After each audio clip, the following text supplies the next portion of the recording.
Sou o doutor Leandro Marcantoni, advogado especializado em planejamento patrimonial da família. Hoje, vamos desvendar os mitos e revelar as verdades por trás de uma holding familiar. Se você já ouviu muitos boatos e quer saber o que é real, fica aqui comigo até o final do vídeo. Antes de começarmos, é importante entender: a holding familiar é uma estratégia para organizar o patrimônio da família buscando segurança e, sim, eficiência na gestão dos bens, mas sempre dentro da lei. Vamos separar o que é mito e o que é verdade. O primeiro grande mito é de que a holding é um truque para fugir dos impostos. De fato, muitos acreditam que a principal função da holding é bular a tributação, ou seja, uma manobra para pagar menos impostos. Mas a verdade é que a holding familiar é uma ferramenta de planejamento patrimonial que, quando bem estruturada, permite uma organização dos bens. O seu papel não é a evasão fiscal, mas sim a administração eficiente e a facilitação da sucessão. É uma estratégia legal e segura que deve ser conduzida com total transparência e respeito às normas fiscais. Outro grande mito relacionado às holdings familiares é de que apenas as famílias ricas podem ter uma holding. Porém, a holding familiar pode ser uma solução para famílias com diferentes níveis de patrimônio. O foco é a organização e a prevenção de conflitos, e não necessariamente concentrar riqueza. Mesmo para quem está começando a organizar seus bens, essa estrutura pode oferecer clareza e segurança para o futuro a um custo totalmente acessível. Aliás, o modelo ideal de holding, como acontece nos países mais desenvolvidos do mundo onde ela foi criada, é aquele que é construído e estruturado antes da aquisição do patrimônio. Um exemplo clássico é os Estados Unidos, onde as pessoas conhecedoras dos altos impostos incidentes sobre herança, que podem chegar até 40%, antes mesmo de comprar seu primeiro imóvel, começam seu planejamento patrimonial constituindo uma holding familiar, que será a proprietária de todo o patrimônio. Isto porque, como eu gosto de falar, quem não tem vida eterna jamais deveria ter bens em nome próprio. E aí que entra a holding familiar, pois ela não termina com a morte dos seus sócios, garantindo a passagem do patrimônio às próximas gerações. Portanto, seja para estruturação e implementação, como para manutenção, os valores são bem inferiores ao que a maioria das pessoas pensa. O terceiro grande mito sobre holdings familiares é que sua criação envolve um processo burocrático e caro. De fato, existe a percepção de que criar e administrar uma holding familiar é um processo excessivamente complexo e custoso. Mas com o auxílio de um profissional qualificado, o processo pode ser muito mais simples do que parece. Sim, há custos envolvidos, especialmente em juntas comerciais, cartões de registro de imóveis e, é claro, honorários. Mas esse deve ser visto como um investimento na proteção e na continuidade do patrimônio familiar. O planejamento adequado pode reduzir a burocracia e proporcionar um benefício a longo prazo, que podem trazer uma economia de até 90% se comparado aos custos das formas tradicionais de sucessão, como inventário, testamento ou doação em vida. O quarto mito está associado diretamente ao termo blindagem patrimonial, que infelizmente é muito utilizado por profissionais desqualificados, especialmente em redes sociais. Isso porque, especialmente no Brasil, em que há uma grande insegurança jurídica, não se pode utilizar o termo blindagem, que dá uma ideia de impenetrável e intransponível. É importante esclarecer que a holding familiar é uma ferramenta que auxilia na gestão e no processo sucessório, mas ela não torna os bens imunes a riscos ou decisões judiciais. Ela oferece uma grande camada extra de proteção, mas não elimina todos os riscos. A proteção depende de diversos fatores, sempre com base na legislação vigente.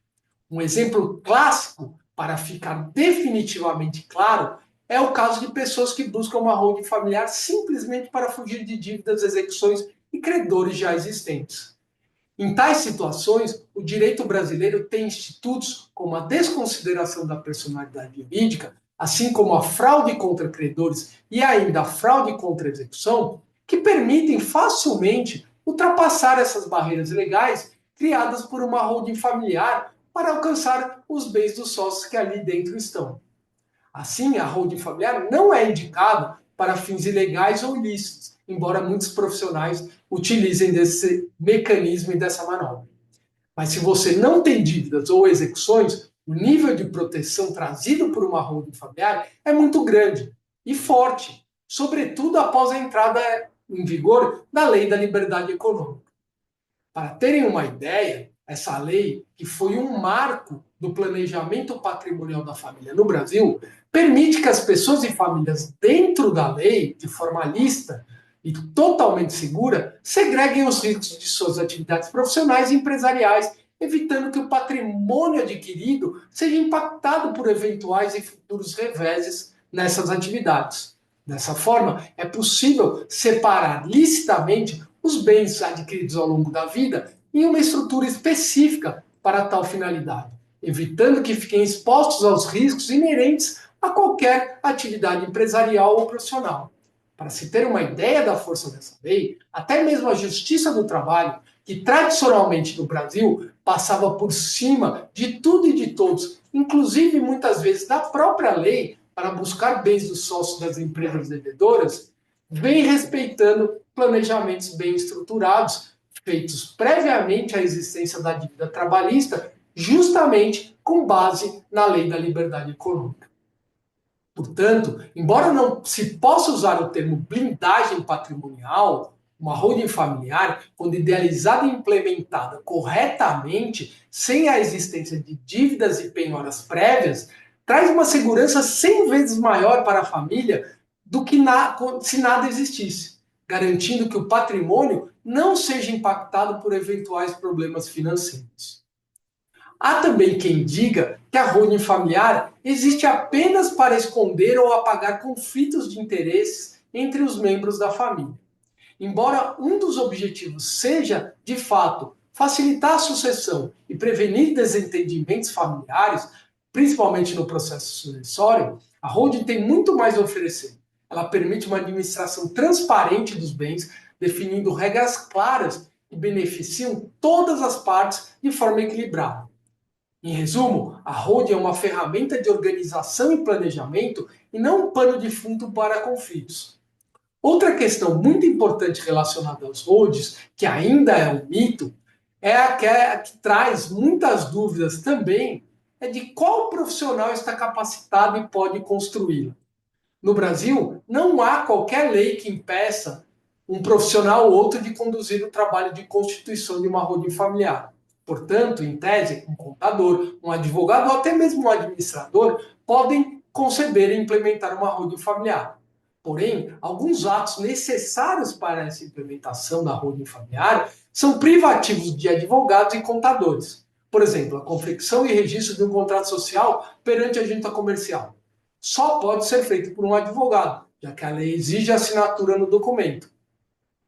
Por outro lado, a contabilidade, que é parte essencial de uma holding familiar, também só pode e deve, ser feita por um contador especializado nesse tipo de estrutura, sob pena de tudo ir por água abaixo e ser invalidado legalmente o que foi feito.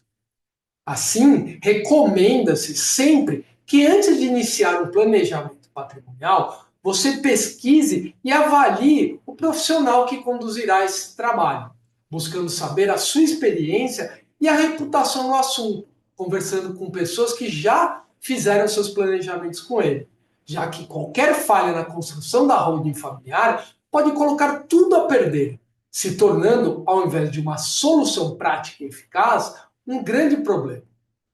Bom, vamos recapitular o que a gente abordou até agora. Vimos nesse vídeo que muitos dos mitos sobre a holding familiar surgem de uma compreensão equivocada da sua finalidade. Ela não é um artifício para sonegar impostos, nem exclusiva para os mais abastados.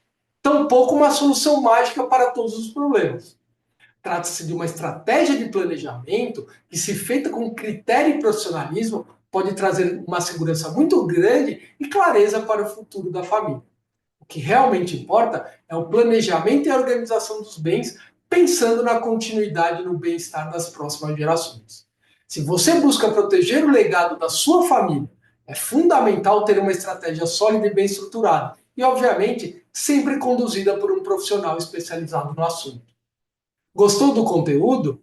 Deixa seu like aqui, compartilhe esse vídeo e se inscreva no canal para não perder nenhuma dica de planejamento patrimonial da família. E se você tiver alguma dúvida ou precisar de uma consultoria especializada, entre em contato. Até o próximo vídeo.